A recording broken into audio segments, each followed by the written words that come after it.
Hello everybody, welcome back. How are you today? Oh, it's not terribly sunny out today. I don't need to wear those right now. So, having another rest in the park right now. See, it's pretty quiet in here. So it's just nice getting out, chilling out a little bit. So I spent the past, I don't know, few days, week, trying to figure out if I should become a DVC member. And if you're not familiar with what DVC is, it's the Disney Vacation Club. It's basically like their timeshare. And so this was a hard decision for me because I feel like every couple of years I look into it, and every time I do the math, it doesn't make sense for me. And my vacation habits and the type of hotel I stay at, and the cost benefit, so on and so forth. But there's this piece of me that's always like, there's so many hotels I never get to stay at because they're just out of my price range. So what if I prepaid and via DVC and was then able to not worry about budgeting for a trip because it's already accounted for and makes it more accessible. And so there's always this piece of me that's like, I would love to stay at the Polynesian. I would really love to stay at the Boardwalk. I've never had the opportunity to. I have been lucky enough to stay at a lot of different Disney hotels over the years. So I've been able to stay at most of the All-Star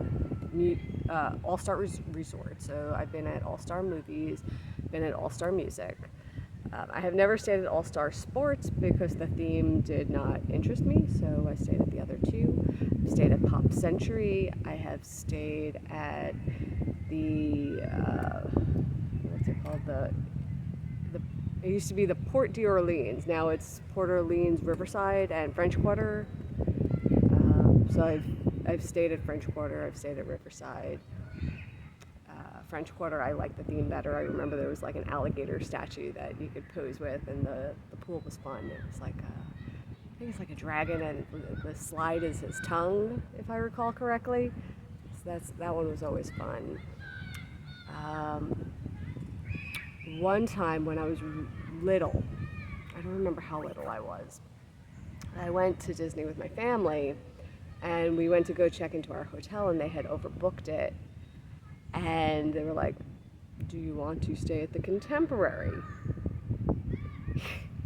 So we got to stay at the Contemporary for the price of whatever hotel we had booked at that time, which was amazing. It's the only time in all of my Disney trips that's ever happened to me, but it did happen. So that was pretty cool. And the one thing I really liked, and it's a standout memory in my brain, is at the Contemporary you could see the electric water pageant go by, which is still something that exists now. This has been going on for decades at this point. And the electric water pageant is an evening water float light up parade, I guess is the best way of putting it. So there's different barges that go through the lake, and they pass by the Magic Kingdom area hotels, so Grand Floridian, Poly, and the Contemporary and Bay Lake Tower. And I remember being a kid and seeing that and being able to watch that from the room and thinking it was like the coolest thing ever. So that was great. I'm trying to think of some of the other hotels I've stayed at over the years. Oh, Caribbean Beach Resort, I got to stay there. It was fun. When I was very little, my parents took me out to California, and I got to stay at the Disneyland Hotel. And this was back when Disneyland was the only park. There was no Disney's California Adventure Park. There was no Paradise Pier Hotel or Grand Californian Hotel. It was the Disneyland Hotel. And I did get to stay there. And I remember I was probably like 4 years old. And they have a koi fish pond. And my mom took me down to the fish pond area, and they let the kids at that time feed the koi fish. I don't know if this is something they still do or not, but I remember they said, put out your hand, and they put like the little pellets in my hands and make a fist, and you do like that, and the little koi would suck the little pellets out of the hole in your fist like that. And I just remember sticking my little 4-year-old fist in this pond and having the little fish just eat out of my hand. It was a really great experience. And like, I mean, to this day, like 3 decades later, I still remember this. It's pretty amazing. But back to the DVC situation, right? So from the hotels that I listed, you could tell I usually stay at like the value and moderate hotels. I don't stay at the deluxe accommodations. They've just always been a bit too much, because I've always sort of, had the take that I spend so much time in the parks and so little time at the hotel that I prioritize my park time over my hotel time. So I'm not looking to invest more in the hotel, was historically how I've taken my vacations to Disney.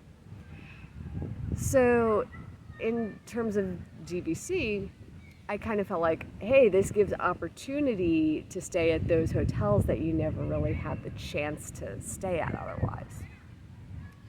And that was like the hook that I was trying to sort of rationalize. And did a lot of number crunching, talked to a few people, tried to figure out what actually makes sense. And I think the thing to keep in mind with DVCs, it's so nuanced. Like, trying to explain this to my family, they were like, what are you talking about? Like, it's, you have to invest time into understanding the system. Once you figure out how the DVC system works, it's a point system. You purchase a certain allotment of points. You have a home hotel. You can use it at different hotels, but then you have like, you can either book it 11 months at your home hotel or 7 months at other hotels. So you have to sort of think strategically about the priority. Each hotel has different costs associated to the points. It has different maintenance fees associated to the points. So basically what I did, I made myself an Excel spreadsheet, and I had and it basically broke it down and calculated the upfront costs, which would be like the total cost of purchasing the contract, the closing fees. Then I had the annual dues calculated with an estimated increase based on the average increase every year. And I calculated that out for the length of the contract. Then I also calculated how much I typically spend on a hotel room now. So, if I'm staying, at All Stars or Pop Century or a value hotel or, a moderate, it's in like the $200 to $250 a night range. So I did the calculations based on that. I looked up the average rate of inflation, and I applied that to the cost and trended it for the length of the contract, and compared, how much I would pay out of pocket to how much I would pay as a DVC member. It was close. It was very, very close. It was almost at a break even. I think I came out a little bit ahead by my calculations, but not dramatically. So then I have to process this, and I have to figure out, does that slight bit of savings that I calculated over the length of this contract actually quantify locking myself into this? And if something changes, because it's not a short contract, it goes to 2057 or 2054, I think. It was 2054. So it's not a short period of time, and if something in my life changes, being locked into that, and the only recourse would be to sell it, and is that at a loss? Can I find a buyer? There's more complications to that, and I'm at the point where, unfortunately, it's still not the right choice for me at this moment in time. And I feel like every couple of years I check back and I redo the calculus, and see if my situation has changed. But it does not appear that it has. However, something I did learn in this process is about renting DVC points. So if you were to book a room at, say, like the Polynesian, right, through Disney directly, it could be like $500 a night, $600 a night, depending on the season and the room type and so on and so forth. However, there are companies that pair people up with DVC owners so you can rent points from them at a lower rate than booking direct at Disney. So that might be something I look into in the future. Might be another option.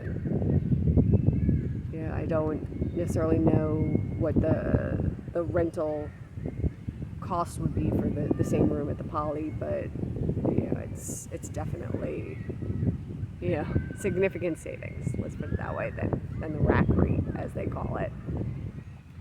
So something I'm gonna be looking into a little bit more, but there are a lot of like things to consider with that, because you have to book pretty far in advance if you want to book a specific hotel. Like it's 11 months in advance you have to book, and there's no cancellations, no changes. So you have to be very, very sure almost a year ahead of your trip that is where you are staying, that is what you are doing. So it's like vacation insurance, yeah.